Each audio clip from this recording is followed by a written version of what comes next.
આજે સવારે રાજુ કરપરાએ જે આમ આદમી પાર્ટીમાંથી રાજીનામું આપ્યું ધરી દીધું છે અને એ જે ધરી દીધું છે એ આમ આદમી પાર્ટીના અંદરની જે ખેંચતાણના લીધે અને પોતાની નારાજગી વ્યક્ત કરી અને રાજીનામું ધરી દીધું છે. આગામી સમયમાં જે 2017થી 2021 સુધી એ પણ ખેડૂત સંગઠનમાં લડતો હતો અને ખેડૂતોના કામ કરતો હતો. એટલે 21માં એને આ પાર્ટી જોઈન કરી હતી. એટલે હવે જે પાર્ટીના બેનર નીચે નહીં અને ખેડૂતોના બેનર નીચે લડશે અને આગામી સમયમાં એક ખેડૂતોનું સંમેલન બોલાવી અને એ પોતાનો નિર્ણય જાહેર કરશે અથવા નવું સંગઠન પણ જાહેર કરશે. કોઈ પાર્ટીમાં જોડાવવું હશે તો એ પણ ખેડૂતોને પૂછે અને પછી આગળ વધશે. એવી રીતનું અત્યારે ચાલી રહ્યું છે. પણ અત્યારે એને મૂળ જે રાજીનામું આપ્યું છે એ પાર્ટીના અંદર નેતાઓના ખેંચતાણના કારણે થઈને એને નારાજગી વ્યક્ત કરી અને રાજીનામું ધરી દીધું છે.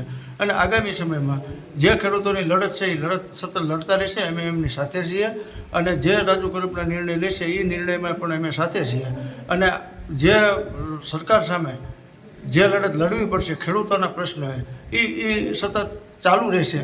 એટલે જે આ 3 થી 4 મહિના જેલવાસ એને ભોગવ્યો છે કડદાકા હળદરમાં. એટલે હવે પછીના જે છે એ બધા કાર્યકરો ખેડૂતોને મળી અને પછી આગામી સમયમાં જે રણનીતિ નક્કી કરશે એ રણનીતિમાં અમે બધા સાથ સહકાર આપશું અને સાથે રહેશું.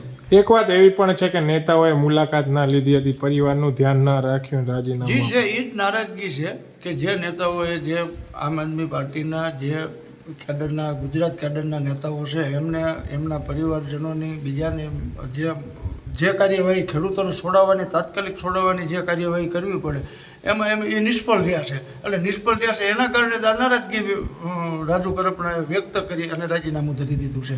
એટલે જે અત્યારે છે કોઈ બીજી પાર્ટી લેવલનું કાંક એને પાર્ટી કરતાં પણ નેતાઓને જે અંદર ખેંચતાણના કારણે રાજુ કરપરાની નારાજગી વ્યક્ત કરી છે.